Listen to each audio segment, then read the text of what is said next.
Welcome back to the Top Gun Podcast. We're glad to have you here. And guess what, folks? Football is back, especially if you're a Buckeyes fan. We got a great episode for you. We're going to break down everything football from the NFL to college football. We got a great big three here for you guys. We're going to go over the biggest what ifs in sports. We had a good discussion of this, and I really think that you guys can come up probably with some better ones than we did. But at the same time, this was hard. Listen, folks, I implore you, follow, subscribe, do what you got to do to help us out. Stay updated, stay to the moment, follow us on Instagram, X, all the above. We love having you guys. We hope you enjoy the show. It's a good one. Let's go.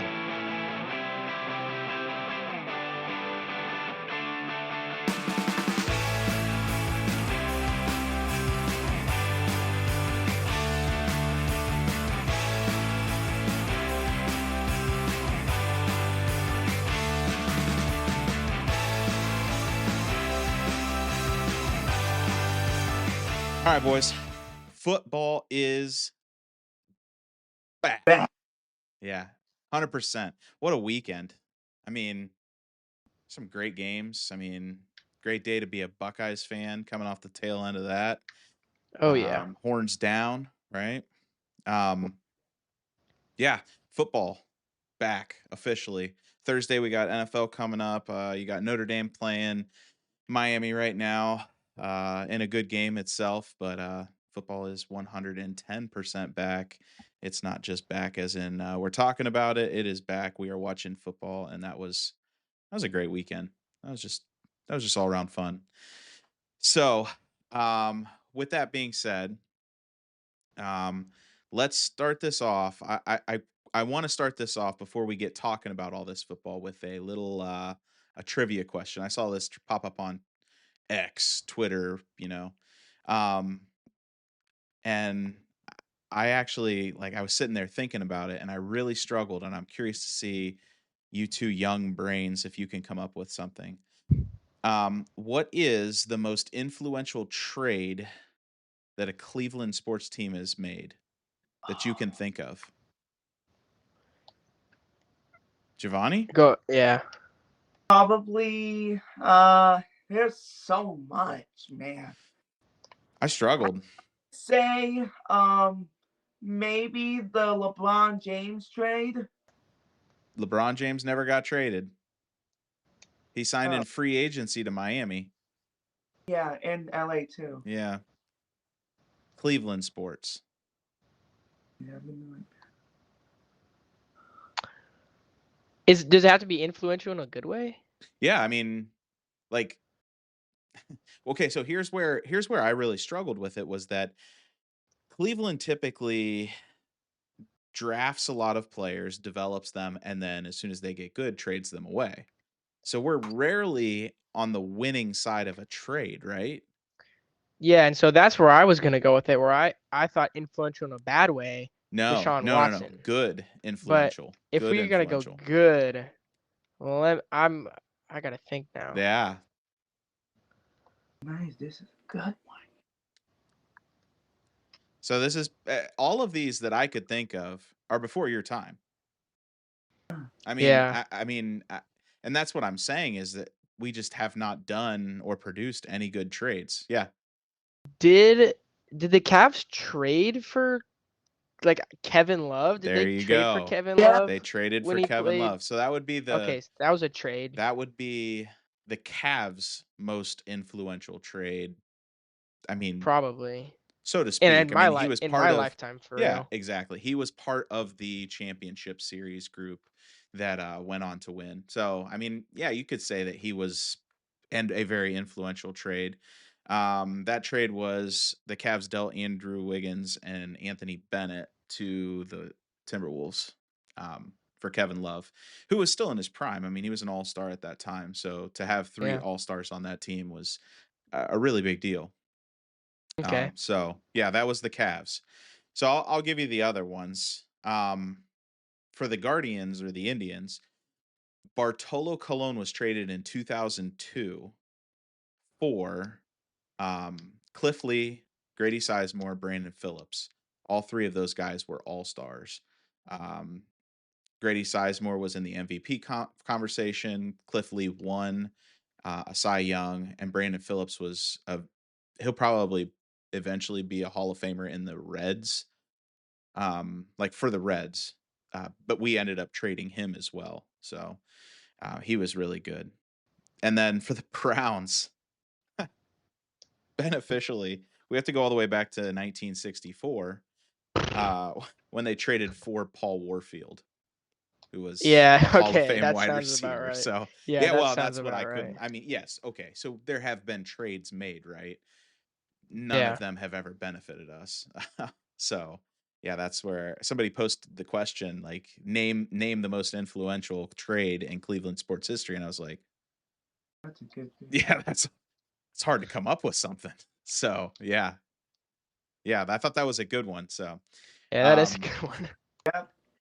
all right, so let's talk about our grounded and cleared for takeoff here. College football's back. Football is back. There was a lot of stuff that happened. I mean, social media was a buzz. There was a lot of things to pick from if you were involved in sports. So, let's go, Cooper. You go first. Grounded, cleared for Yeah. takeoff. Up first, I have a grounded, and I could have told you that they weren't going to be great this year without Ashton Genty, but Boise State losing 34-7 to South Florida. They're definitely grounded. I figured they weren't going to be as good as they were last year, but that's I mean, USF's not a bad team, but that's definitely not a great look for the Broncos. Yeah, no, that was a butt whooping, and by a team that they should have handily beat. Yeah, agreed. Giovanni, you got it grounded? Well, this one is actually like flight delayed. I'm gonna have to say Arch Manning. Okay. Oh, we'll definitely get into some talk about Arch Manning, but Oh I yeah. mean, is he good? Delayed. Yeah. Flight delayed for sure. Delayed. Okay. And you guys have any others before I start rattling a couple off here? I have a couple. I have a few, but they're mostly all college football, and I'll probably talk about them when we get into like a college football segment. So Beautiful. I'll hold off for now. I have two grounded. Paul Feinbaum, grounded. Just the absolute tomfoolery that he was speaking the weeks prior to the game. I mean, I understand, like, his sole job is to get clicks on ESPN, and I don't know. I just feel like you lose credibility when you're just constantly writing one team or one group, and you just give no respect to anyone else. And that's what he does for the SEC. It's just SEC all the way, and it was no bueno. So he's got to eat crow today.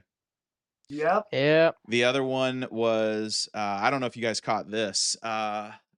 Polish CEO. Did you see this tennis match at the US Open? I did not. Yeah, so he I'm going to butcher this name cuz I don't know. Peter, it's not spelled Peter, it's like Russian. Skizak or something like that. They were at a tennis match, and I mean, he's a multi-millionaire. He's a CEO of some big company, and they're leaning over the railing getting autographs, and the tennis player hands his hat to this little boy standing next to him, and he grabs it out of the kid's hand and puts it in his bag. Bro, Yeah. come on now. So there's Wow. a special place, and I'll refrain from mentioning where, about like that's foul. adult autograph hounds who are like pushing kids out of the way and like waiting outside of people's houses or outside their cars. Like, I can understand where athletes get annoyed with those people because they're just, That's foul. yeah, you don't do that. Yeah. That's- Yeah. So he's grounded. Like, that guy he can go somewhere. Yep. Yeah, I've got a bunch of I'm with Cooper. I've got a lot of things that I want to talk about that are kind of fun. But they kind of go with different segments. So we'll just get into our next segment, and that's our big three. I know a lot of people are waiting to hear about this. Maybe, I don't know. We'll see. But I think that this one's a good one in a sense of this one was hard in a different way from last week. Um, because you really have to think hard. It's not like I have to pick the best one. You really had to think about this one. And this is, we're going to do the big three of what ifs in sports. And so, like, what if this would have happened instead? Um, and I didn't think about this, but we had I put it out on social media. Like, what do you guys think before going into it? And I had some people say the negative side of things, and I was like, oh, because I was always only thinking like, what if the negative thing wouldn't have happened, but what if the good thing would have? So you could go either direction here. So, all right, are you guys ready for our big Yeah. three this week? Yeah, this was pretty hard for me, Uh-huh. especially like deciding, what was the most significant. So, Yeah, I'll take the first pick here, and then we'll go Giovanni, then Cooper, since Cooper went first last time. Um, so yeah, picking the number one thing here is pretty hard. I'm gonna go with oof, because I don't know if you guys will get some of these. So that's where I'm like, okay, I think I got this. But I'm curious to see what you guys pick because it's probably something I wouldn't have guessed. I'm gonna go with what if John Elway would not have completed the drive? hmm Would the Browns, because I mean they went right back the next year to the playoffs. Would they have been a dynasty? Would they have stayed in Cleveland? There wouldn't be a Baltimore Ravens. Bill Belichick would probably still be the coach. What if? yeah, Good pick. that is a good pick. And I had another one. I won't lie, and I'm gonna let Giovanni go, and then I'll discuss this. Yeah. But Go ahead, Giovanni. All right, well, I got the what if Tom Brady never left the Patriots in 2020. Ooh. yeah, Well, what? yeah. Well, would they be having who's the GOAT conversation? Is it Belichick or Brady? Yeah, Yeah. because when he left, he showed that he could win with any team. Right. So yeah, that is a good one. Okay. All right, Cooper. All right, so I had in my actually no, I'm gonna wait until we talk about some after our rankings. But I'm gonna say, what if Kobe doesn't get traded on draft day to the Lakers? The Hornets. Right. Did they move? Do they become great? Do they win a championship? Like that changed the Hornets organization by not taking Kobe in or not keeping him in probably a lot of ways. Yeah. That's gonna be mine. And then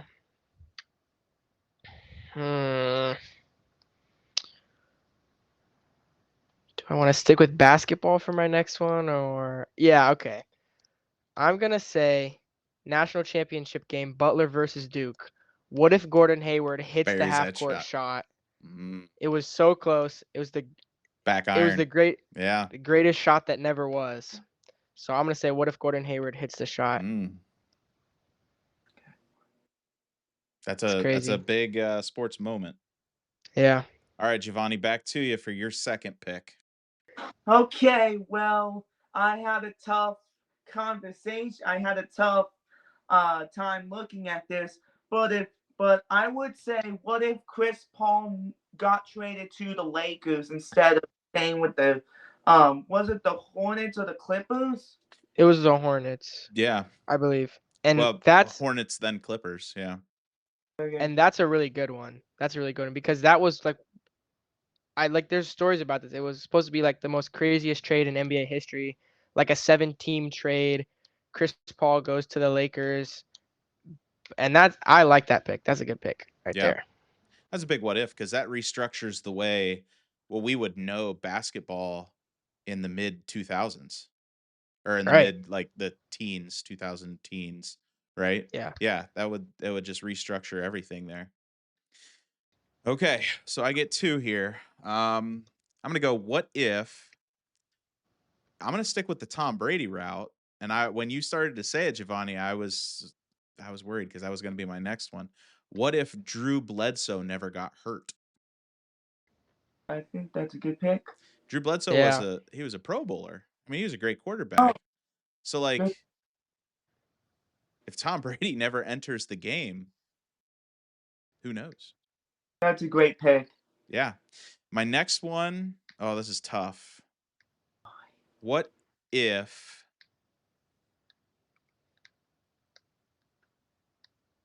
the Boston Red Sox never traded Babe Ruth?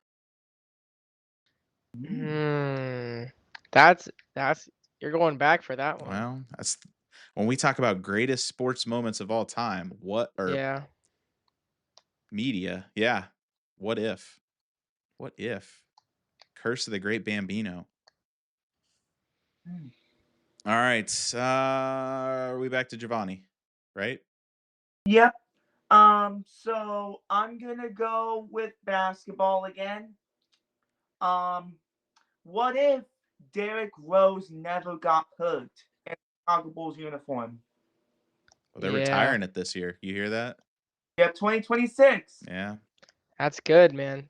The youngest MVP ever. Right.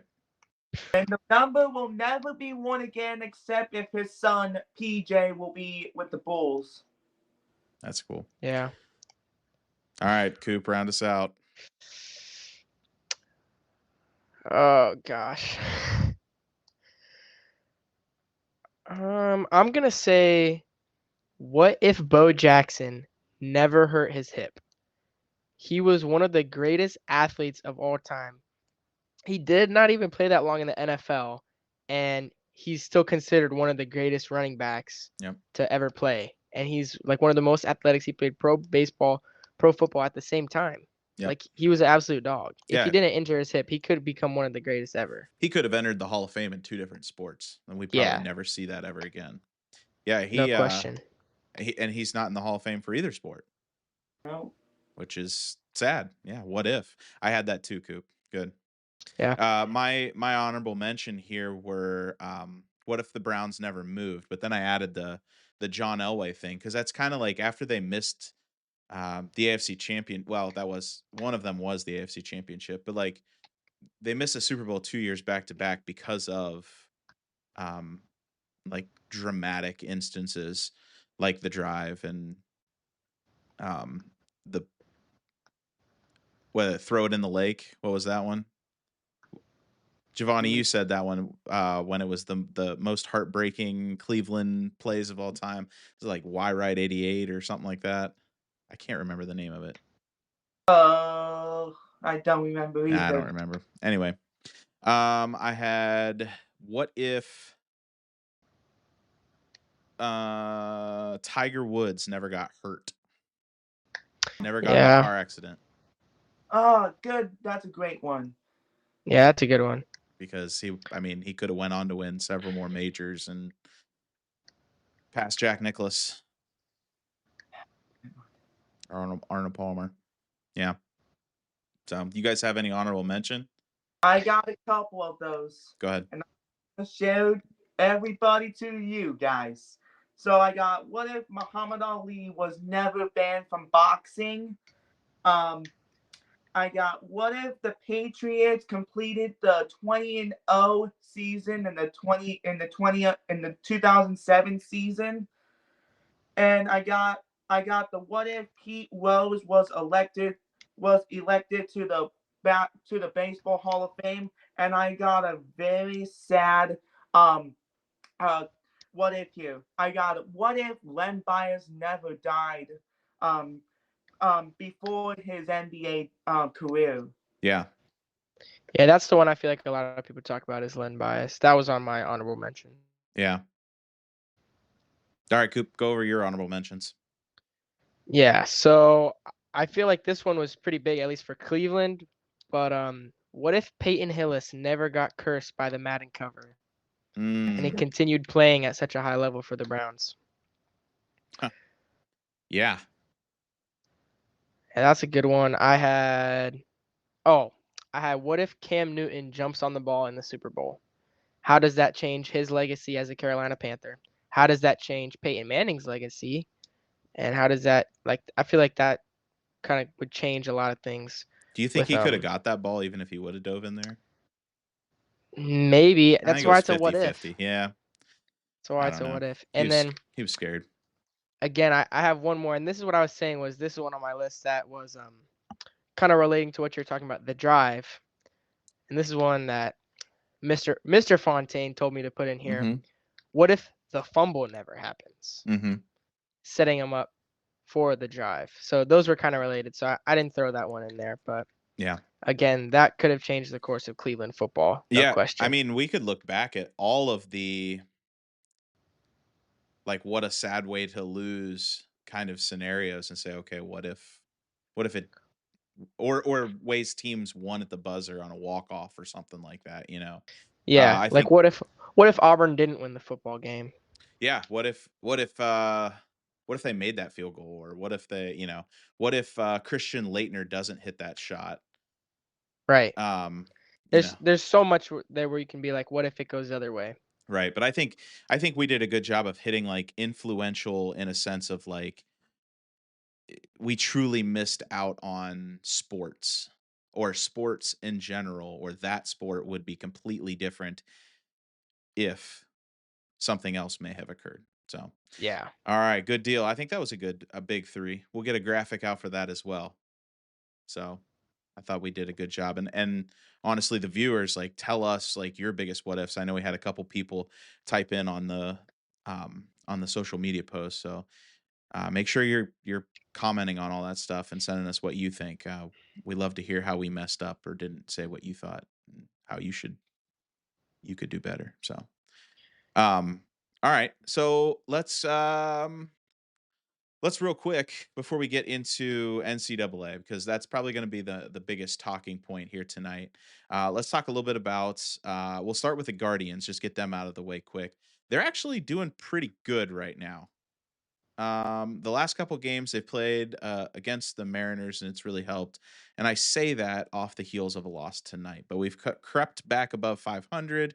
And as we sit looking at the standings, I believe we're 4.5. I think. We're 4 games back from the Mariners now in the wild card. So we do have the month of September. They got to play well. They got to pitch well. That's the biggest thing. And pitching looked good this week, but it's just so inconsistent. Giovanni? I also have a talking point for the Guardians. Emmanuel Clase and Luis Ortiz will still continue the investigation of the gambling. Yeah, they're basically done for the season.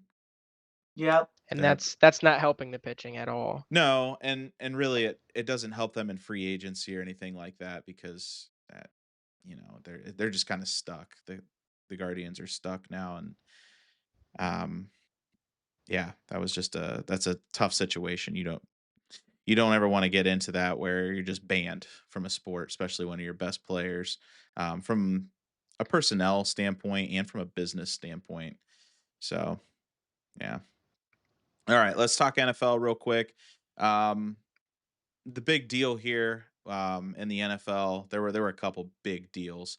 I'm going to start with let's go with Scary Terry. Scary Terry got paid, and so that just made I didn't look it up, but the Washington Commanders had to have gone up in value for their Super Bowl probability.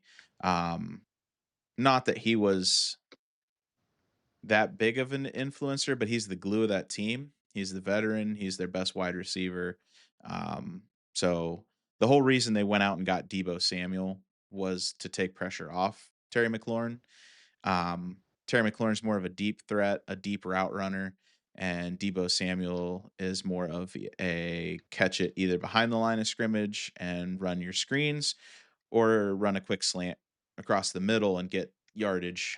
He's the big, strong receiver there, almost built like a running back, but Yeah, he's pretty fat. I'm he gonna is say it. he is He's a big fella. he put on some weight last year, and that was a big concern.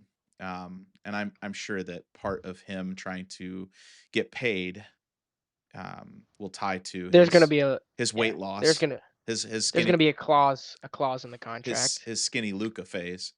Yeah. Yeah. He'll look really good at parts or at times this year, and he definitely. But yeah, I really like the Commanders now. I think that Yeah. they're definitely in a good position. Their offense is going to be good for sure. Yeah, and like you said, with the pickup of Devo Samuel, and they give Terry McLaurin the extension, that really opens it up for Jaden Daniels to move the ball around more, and Right. that also scares me. To be comfortable. So, Yeah, to be comfortable. yeah. For sure. Trey Hendrickson signed his extension as well.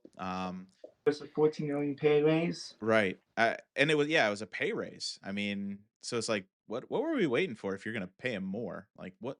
I don't.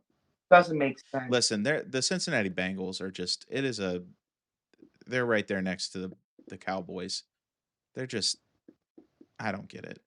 He's your best defensive player. You have one of the worst defensive teams. Like, if you're going to do anything, trade away one of your assets on offense. I mean, I could see them getting rid of T. Higgins to almost help with some other stuff, but yeah, they struggle with paying people. They're a little stingy.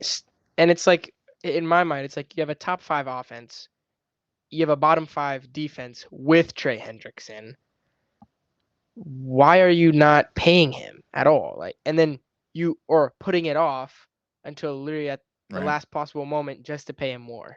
It makes no sense. Yeah, it's a struggle. Every year that seems like there's something wrong with their free agency or their contract signing. So, yeah, those two teams are on the struggle bus. The Giants released Tommy DeVito. Tommy Cutlets. So in my opinion, Jameson greater than Tommy Cutlets. Yeah. No, they kept Jameis.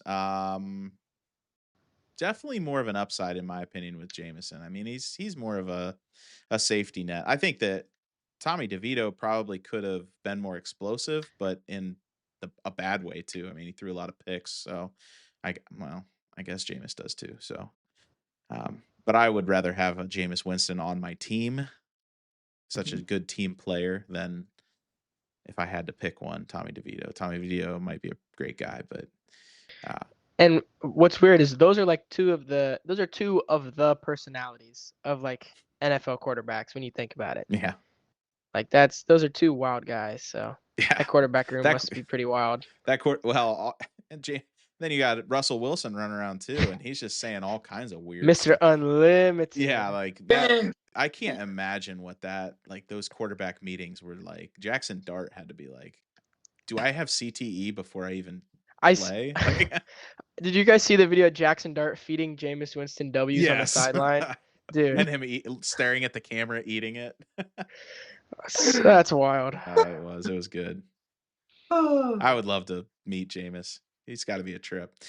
All right, but not to mention the biggest move in the NFL was Micah Parsons. So Micah Parsons is now a Packer. And I know that Giovanni's got our details here. Yeah. All right, so I'm relying on Giovanni Schefter. But Cooper.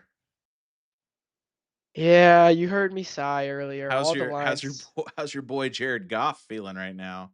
All the Lions fans sighed in unison. Yeah. Micah Parsons in the NFC North. His life insurance policy just went up.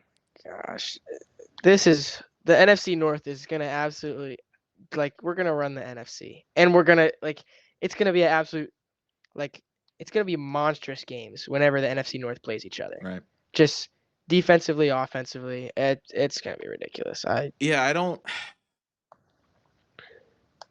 mean, they bring him in to stop the run, which is, I mean, when you look at the other NFC teams, like they're all really good at running the ball. I mean, from DeAndre Swift, Aaron Jones to, Gibbs and Montgomery. I mean, it's just they have good running backs. Yeah, you definitely need a Micah Parsons to. And if Jerry Jones isn't going to pay him, he might as well find someone who will. And I don't know if you guys saw the clip of Jerry Jones. They're interviewing him, and they're like, "So what did you have to say to Micah about this?" He goes, "Mike? Who's Mike?" And he's like, he doesn't know who Micah Parsons is.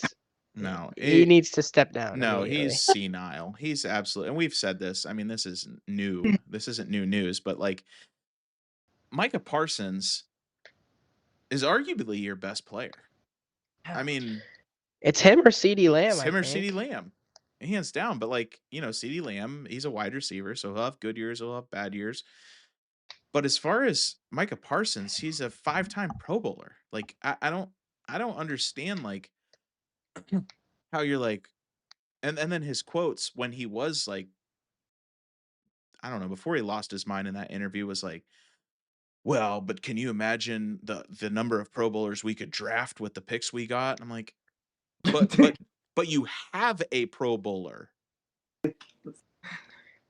You know the fans don't want you to win again in 6 years. They want you to win now, like you should be doing. You have Dak Prescott, CeeDee Lamb, and Micah Parsons on the same team. Well, and how many? But also, how many players have been drafted that didn't pan out in the first round? Thousands. Yeah, like the fact that you have the guy, and you're like, you can have him. It's ridiculous, he's a man. nut. He's a nut. And everybody's, everybody rags on the Browns for being bad, and they are. I mean, the whole Deshaun Watson thing is just embarrassing. But at the same time, like, the other teams have their problems too. So if you can fly under the radar, you have a good GM and owner. So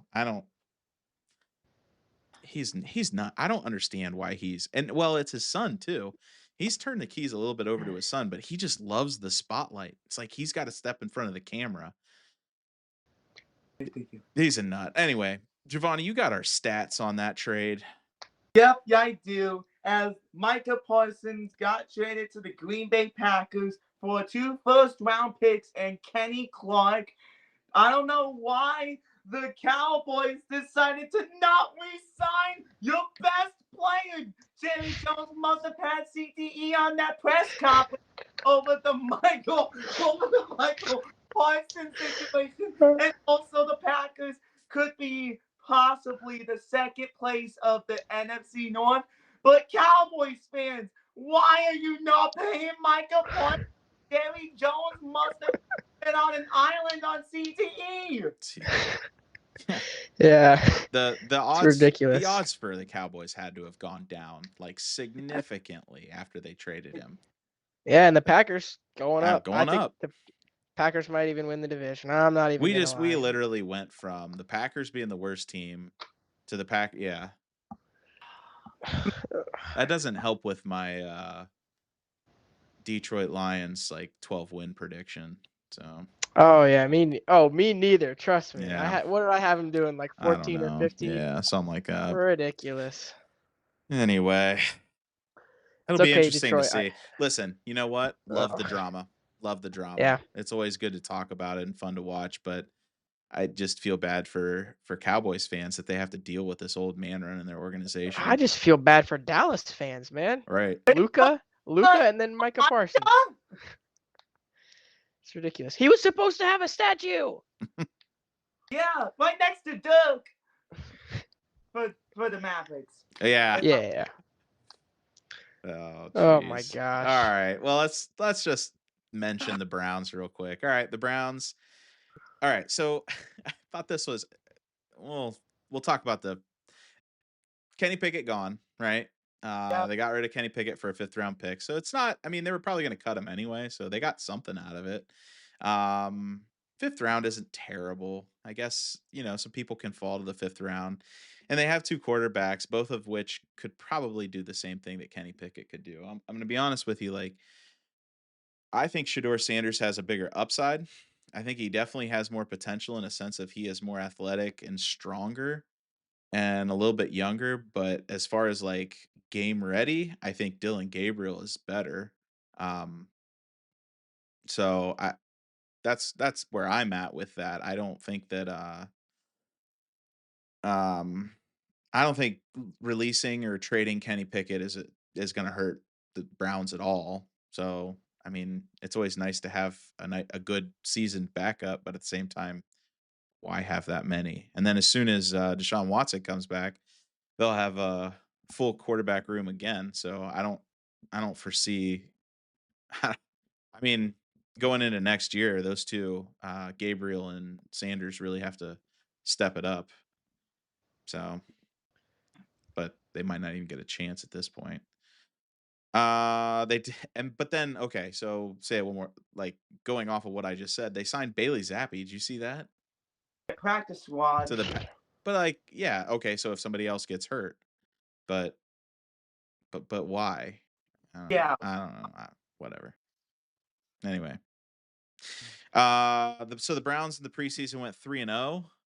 Giovanni, the last time the Browns went 3-0 in the preseason, what was their season record? So the last time the Browns were 3-0 in the preseason was, I guess, the 2021 season, and they finished with a record of 8-9. Was it the 21? Like is my research off? It was. I thought it was the 2017 season when they went 0-16. So that's not a good trend if that was the case. But if you found more accurate stats, that's probably a good thing then. Yeah, 0-16 wouldn't be good. But Yep. all right. Anything else from in the NFL that you guys wanted to talk about? I didn't have anything else. I don't think so. All right, let's talk college football. Huge weekend for college football. You had 3 games where top 25 teams, top 10 teams were playing each other. And then a whole bunch of top 25 matchups that were just great football. It wasn't necessarily your blowouts. There were some close games, some barn burners, some upsets. I know the Boise State game we talked about off screen, and how big of an upset that was. That Boise State last year makes the playoffs. This year just absolutely gets rolled in the game, and it wasn't even close. Southern Florida just absolutely toasted them. But yeah, before we get into the Buckeyes, LSU goes into Clemson, battle for Death Valley. And I think LSU came away with the rights to hold Death Valley title. You guys know that both the stadiums are nicknamed Death Valley. Yeah, I think I heard that. Yeah. So, see, Georgia beat Marshall. That's no surprise. Oregon beat Montana State. Big. That's no surprise. Big surprise was Alabama losing handily to Florida State, and Florida State got fined for Running on the field. storming the field. Yeah, which I think that's. I mean, come on. The teams has been terrible for the last couple years. Oh yeah. Ever since they got left out of the college football playoffs, and look, give them something. I mean, beating Alabama is a big thing. Like, who cares Yeah. if you run on the field? I guess my only thing is like you always have to look at the safety. Like, okay, Right. you have a bunch of Florida State players on there, and you have 50,000 fans running on the field. Those Alabama fans or Alabama players, sorry, are probably in danger, I Oh guess. yeah. Florida State fans for sure. Yeah. Yeah. For sure. Yeah, they're a little wild. Yeah. Other than that, let's see. No other big games or big matchup upsets. Everything else was pretty clean across the board as far as who was supposed to win one. Yeah. So, Cooper, anything outside of the Ohio State game you want to talk about? Yeah, I just had a few games that, maybe they were a little strange. Maybe there's some shenanigans going on. Army losing to Tarleton State. That was kind of wild. I wasn't expecting that. Where But is Tarleton's Tarleton State? in Texas, I believe. Good. And there's a It's few impressive that you knew that. Texas teams that I want to talk about. So, University of Texas Rio Grande Valley played their first ever like football program game ever, and they won 66-0. Wow. But they also played a team named Sul Ross State, and they're both in Texas. And I don't know what Sul Ross State is. It's a smaller school, but playing your first ever program game and winning 66-0 has to mean something. So that was huge in the state of Texas, and that's not even the biggest Texas game that we're going to talk about. Hmm. There was a few. Oh, Kent State won. Mm-hmm. It was like their first home opener or win in the opening game in a long time.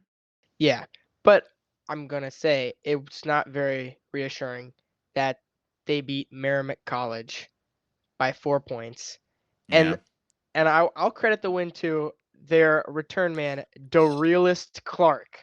Oh my Did you gosh, he see is that? so fast. He has to have 100 speed Oh yeah, on he's so NCAA. fast, and he has an amazing name, Dorealist. I know. Oh my gosh, We gotta go best college football names.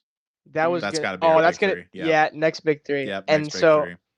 and so that was gonna be my cleared for takeoff, but I didn't get to it. I left it for the college football I segment, know. and that was a great moment. Right before we got on here, I caught that clip and I was like, "Holy cow!"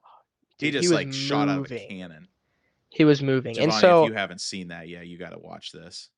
yeah, it's ridiculous. And crazy. so I'm gonna stick with MAC teams, Bowling Green. So they replicated their exact same opening season return that they had last year. And I don't know if you guys seen this, but they're a player brought in their cat to the locker room for spring training, and he has become the unofficial like mascot of Just Bowling Green. Like roams they the brought him locker out, room. dude. They brought him to the football game and they were holding him up like Simba. It was amazing. His name's Pudge. It was awesome. Yeah. And so that's one of my favorite moments. And then so this is a little more niche, but Stetson College, which is a small Division I FCS school, lost to an even smaller NAIA school by 10 points. So it was Stetson versus Weber International College. Weber International has 850 students, and almost 20% of their students are on the football team. And a Division I FCS team lost to them, and that was my like weirdest game of the week. Like that's just weird. So that's one thing I had, and then I have two more fun moments. Well, one of them is a fun moment, but this one's really neat. We saw it a few years ago with the Arizona State running back, Chinese running back named Jackson He. He had his Mandarin characters printed on his backplate. This year, Western Michigan has a player named Mustafi Al-Garawi who has his name in Arabic script printed on his nameplate, which is really cool. And the Tulsa punter, Angus Davies, which is an awesome name, had a 90-yard punt in their game, and it was a good bounce, but it was all like it was a monster. And so I had a lot, but that was like all my amazing college football moments this week. Sure. I mean, this is definitely the week for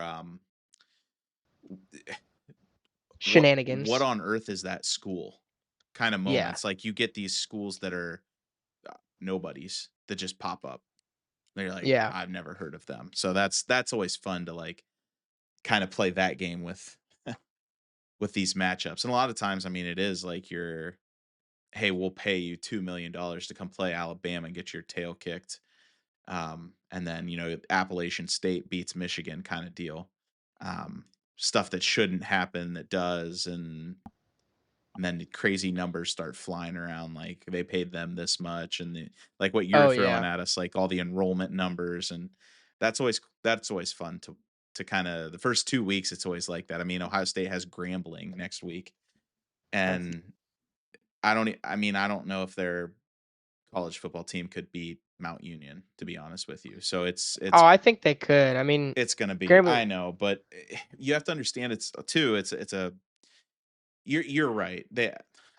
I'm probably being dramatic, but it's an HBCU and they, I mean, their enrollment probably looks a lot different than a lot of FBS schools. So yeah. But in defense of Grambling State, they're one of the best. I would say one of the best HBCU football teams. It's like them, Southern, Jackson State is probably the best. I Jackson would State, say, yeah. and then maybe. Grambling always has one of the best bands. Oh, Grambling has a great band. Um, It's it's always the it's more HBCUs. of a like a jazz band than a marching band. Yeah, so right now I think in Tom Benson Hall of Fame Stadium today they're playing the HBCU Classic there, Yeah. and so that's two Division II HBCUs, Miles College and Virginia Union, where I'm just gonna keep on going on here. Virginia Union University, that's where Ben Wallace played his college basketball, and then Miles College. Well, they're more known for their band, but they're called the Purple Marching Machine, and so I just thought of that right now. I think that game's.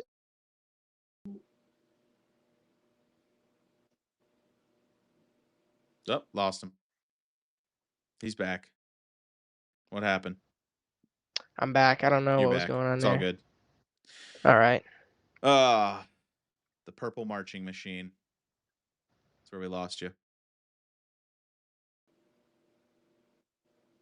Looks like it's gonna end on the Purple Marching Machine. What the heck, man? This is ridiculous. I don't know. Can you guys hear me? Am I back? Somebody needs to pay the bills in your house. Yeah. Come on, man. All right. Let's talk about some Buckeyes. Oh yeah. World famous Buckeyes. Listen, when Gus Johnson comes on middle of the day and he's just screaming in my face about the Buckeyes. I love you, Gus Johnson. Gus Johnson, man. Is another big three for best broadcasters. Gus Johnson. Yeah. But you know what, Giovanni? I would venture to say there's a lot of people that absolutely hate Gus Johnson. Oh yeah. It's not one of those ones where he's like universally loved, because I know he works for Fox, but like he loves him some Buckeyes. Yeah. And it's supposed to be an unbiased network, and he loves him some Buckeyes. And the other problem is a lot of other broadcasters view him as unprofessional. Yeah. Because he does all the hooting and hollering. But right. I feel like any real fan knows that Gus Johnson is an amazing broadcaster, if you ask me. Right. I agree. I think that some of it is maybe some jealousy, because he's such a personality. I mean, the stuff that he comes up with is just amazing. Like, oh my gosh, Denzel the Ward, Denzel you got barbecue Ward back every time. You got barbecue back you there. didn't invite me? Come on. Oh my gosh. Anyway. Hurt my feelings. I just wish one day. Yeah. How about those Buckeyes? Anyway, so the game, I mean, it was a, in some realms, it was a 1-2 matchup in the coaches poll, but it was the 1-3 matchup. It was basically a preview of a national championship game. It was a revenge match of what happened last year in Texas. And I don't know why people are getting so upset with like a low scoring game. Like, congratulations, your defenses showed up. I don't understand. Like, they're getting all over these quarterbacks about playing so poorly. How about we just like congratulate the defenses on just playing like exactly how they're supposed to play? Like, and they put Arch Manning in a box. I mean, Julian Sand didn't do much, but at the same time, he did exactly what he needed to do to keep them in the game. It wasn't like he had to go out there and sling the ball around for 300 yards and have these like highlight reel plays to Jeremiah Smith for, 80-yard touchdowns. He managed the game. It was slow. It was sluggish.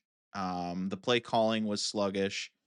But the goal was to not give the ball to Texas in scoring position, and they did that. Right. And then held them on fourth down plays. So, what are you saying, Coop?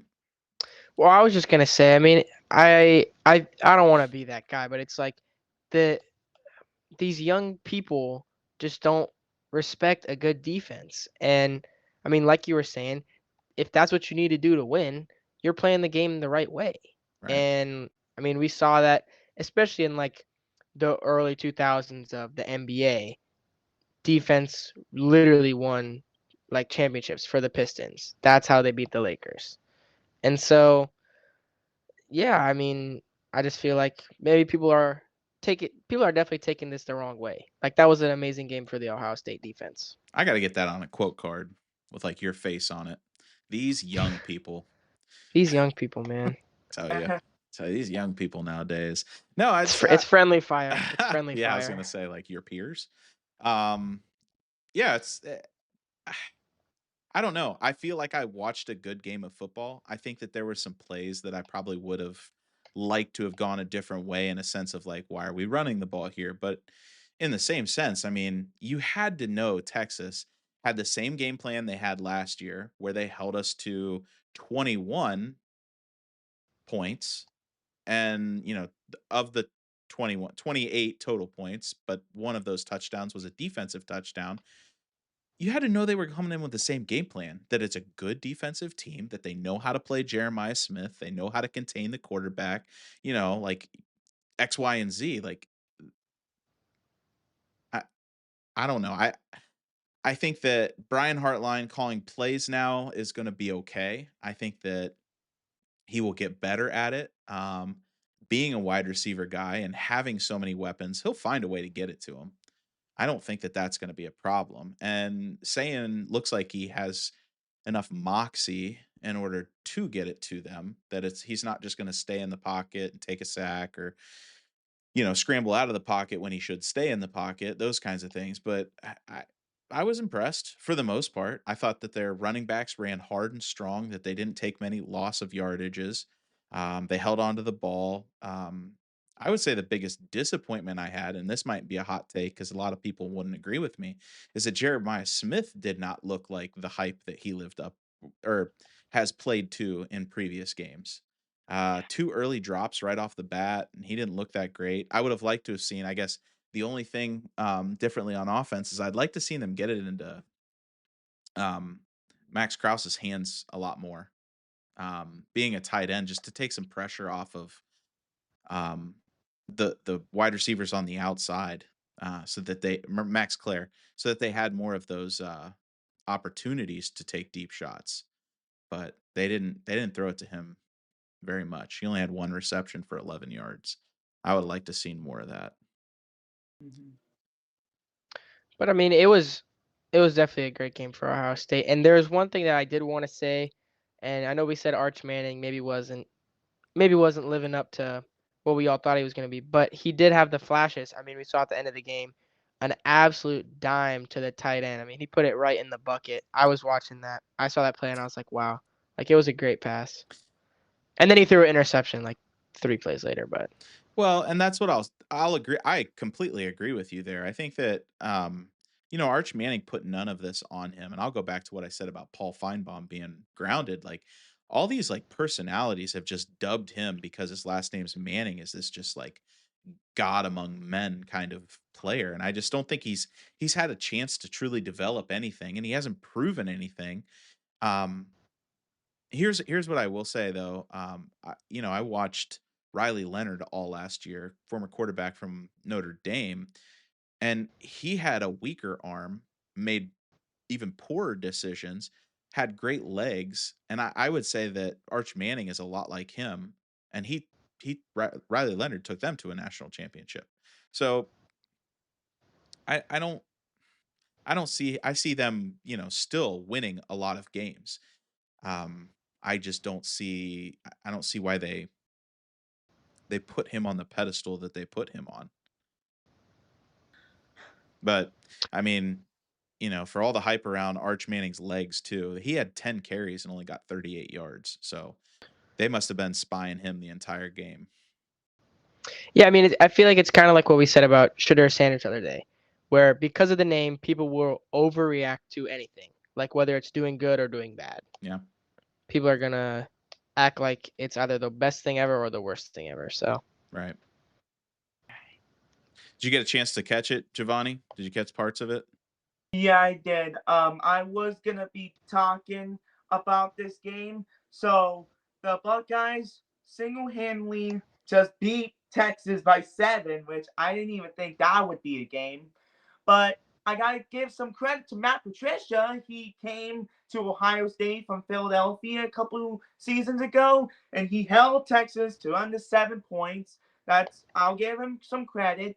But I'll say Julian Sane did not do too bad, but I gotta say, Arch Manning, I gotta say that he probably made more TV commercials than completions this game. How could you go 17 out of 30 for 170 yards? I know he threw a touchdown and an interception, but how could you film more TV commercials than completions? I'll tell you how. Money. He's making more money than NFL players right now, Giovanni. There's a reason he didn't go into the draft. Yeah. No, and it's not just because he had a ineligibility to do a red shirt. He could have sat out this year and still gotten drafted first overall. So he is making a lot of money. I saw a lot of people. Did you guys catch the eyeglasses commercial? Yeah. How like when he was a kid he struggled and then he got glasses and he like completely changed his life. I saw a lot of Maybe people he needs to get glasses. A lot of people saying, "Where's his glasses at?" Yeah, it was kind of funny. You got one, Giovanni? Are we gonna talk about the Lee Corso final headgear? Yeah. I think that that's a big part of it. I was saying like I could have put $1 million that Lee Corso was going to pick Ohio State as the headgear, and somebody else was like, "Nah, Texas is the favorite." I'm like, but that's who he picked first, and he has a chance to pick them. Love. He has a chance to pick them last. Like that's it's Cinderella. His first love. Yeah, come on, that's storybook. Yeah, and his speech leading up to the pick, it was great. Oh. He was like, Texas, they're the #1 team. They have a Manning. It's gonna be such a challenge for the Ohio State Buckeyes. Give me my first love. Exactly. Yeah, no, in the whole you knew that College Game Day that whole day, if you had it going on in the background or whatever, college game day is just awesome to turn on at 9:00 and listen to the music and listen to Pat McAfee scream at your TV and watch somebody kick a field goal.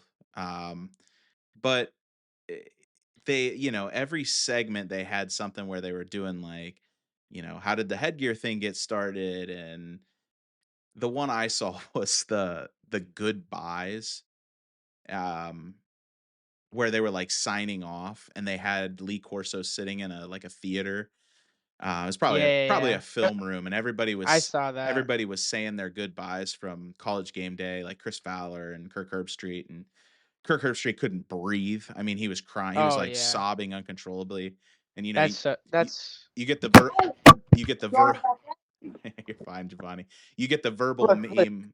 You get the verbal meme of where girls cry and it's Titanic and Roses on. And then where the Notebook, where boys cry and it's like Paul Walker as he like smiles and looks at you and then drives off. Yeah. And then where men cry and it's like Lee Corso putting on a Buckeyes headset. Yeah. I'm so sorry, everyone. Yeah. Oh, it's like it's like the video where they're interviewing Dan Campbell and they're like, why are you emotional right now? And he's all red and he's crying. And it's like, oh yeah, it was really emotional. And I just want to make one comment. No offense to Pat McAfee. I know he's very boisterous. Like you mentioned, he likes yelling at the TV, but I feel like he did a good job holding back. I know I know he wants to yell. It's College Game Day, but he did an excellent job. He still yelled pretty good about when he made his pick. Because he did the same thing he did in the Sugar Bowl. Yeah. So, all right, Giovanni. Before I say my final talking point to Lee Corso, I am so sorry to everyone who watching this while my phone was flipping. Not my fault. But no worries. Technical difficulties. Talking point to Lee Corso. His legacy will live on forever, from football to coaching to broadcasting. Yep. He will be remembered as an ESPN College Game Day legend. Listen, a GOAT. Yep. Listen, Giovanni, don't worry about it. And anybody watching who has a problem with it, we're taking donations. for camera stands, mic stands, some new equipment for all three of us. These Shure microphones, great, and if Shure would like to sponsor us, that'd be great too. We're all looking for some Sony, cameras. We could do Anybody this right. out there listening? Yep. Please. Yep. Any large corporations or anybody who has a problem with Giovanni's tripod falling over, feel free to help out. Appreciate it. Good spot. Yeah. All right. Yeah. Lee Corso, man. Well, listen. Oh my gosh. Lee Corso. I mean, I agree that if you love sports, you love Lee Corso. That's one of those ones where I say like top 3 Giovanni when you throw Gus Johnson out there, like. You're talking from an Ohio sports fan who just loves hearing him scream about Jeremiah Smith catching a touchdown or Denzel Ward. My friend. Yeah. Yeah, it's got to be. I do not think there is a single person on earth who does not like Lee Corso. Except maybe that little kid. Maybe that little kid he called a midget. Yeah, Bulldogs. Not so fast, midget. Oh my god. Oh yeah. Gosh. I'm gonna miss him. Yeah. We will miss him, especially too. Since Pat McAfee's probably gonna try and take over that. Yeah, you Oh, can't. he'll be yelling and ripping his shirt off every episode. Yeah. They got to find somebody to be like the lighthearted, funny guy. Yeah, well, I tell you who it won't be. It will not be Paul Feinbaum. Yeah. He's getting relegated. Yeah. We're relegating him. He's demoted. And Absolutely. before Lee Corso did his final broadcasting game, he had his surprise retirement with his home, and he got a new like living room with a TV and some collections from the broadcasting of ESPN for Lee Corso's home in his living room, so he will never forget those memories with ESPN. Yeah. Nope, he's going down. He'll be in a Hall of Fame, multiple Hall of Fames. Oh yeah. But other than that, I was, to talk about Ohio State in the game, I mean, I don't know how you can't be pleased with their performance. The first game of the year, you play well. I mean, yes, the play calling might be shaky, but you got to think all these guys, half of them, I mean, the number of seniors that they graduated last year is astronomical. For those guys to come in and still put the clamps on Texas to hold them to the number one team, a the number garbage one team, guys. time, right? A garbage time touchdown, where they're playing prevent defense, so that they have the ability to just walk it down the field. They're just hoping the clock runs out, and that's where I'm like, their defense it's got to be just like last year, top 10 defense, top 2 defense. You can't be upset with this game. It can only go up from here. I can't understand why, you see these people getting upset about, Julian Sand only had so many passing yards, 126 passing yards, and they only ran the ball for 67. Donaldson ran for 67 yards, and Jeremiah Smith had 6 catches for. It happens. You played the best team in the nation. So, looking ahead at next week, yikes. Grambling State, let's see. I'll pull that up. Giovanni, while you give me your point. I wasn't going to talk about that. The last time that we beat the number 1 team in the country for Ohio State, it was 1985 versus Iowa. Oh, really? 40 years ago. And Iowa being the number 1 team. That's wild. Yeah. Yep. Yeah. Iowa, the Hawkeyes. Yep. All right, next one. Oh gosh, Grambling State. I just feel bad. I don't even know. I mean, can you even put this out there? Like, it's almost like guaranteed. You could put the line out there, I guess.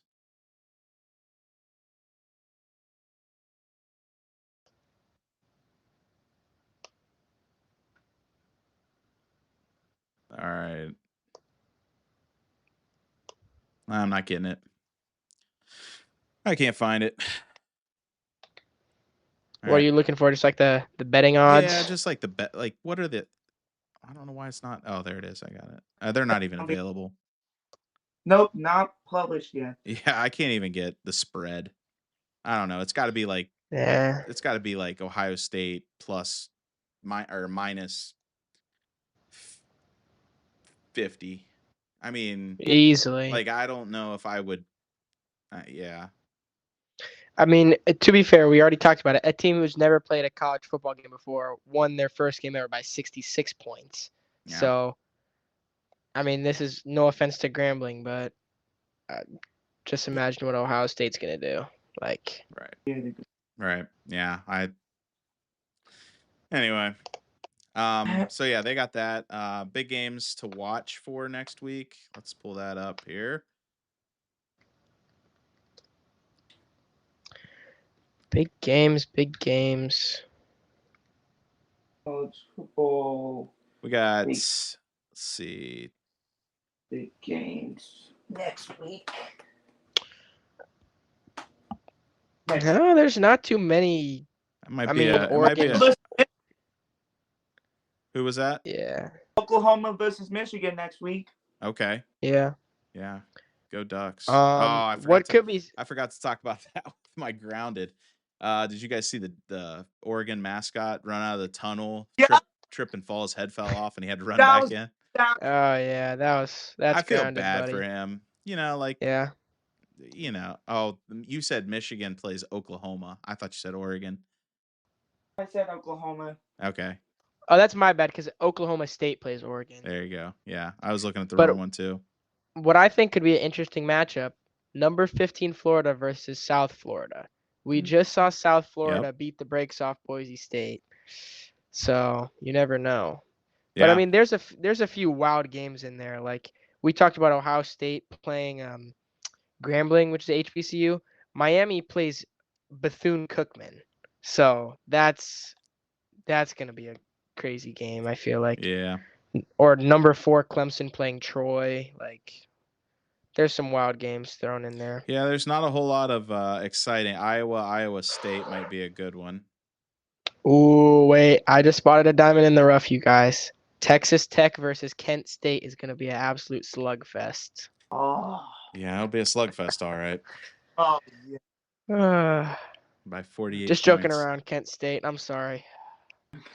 Yeah, that'll be over quick. You can Yeah, give them no a running doubt. clock.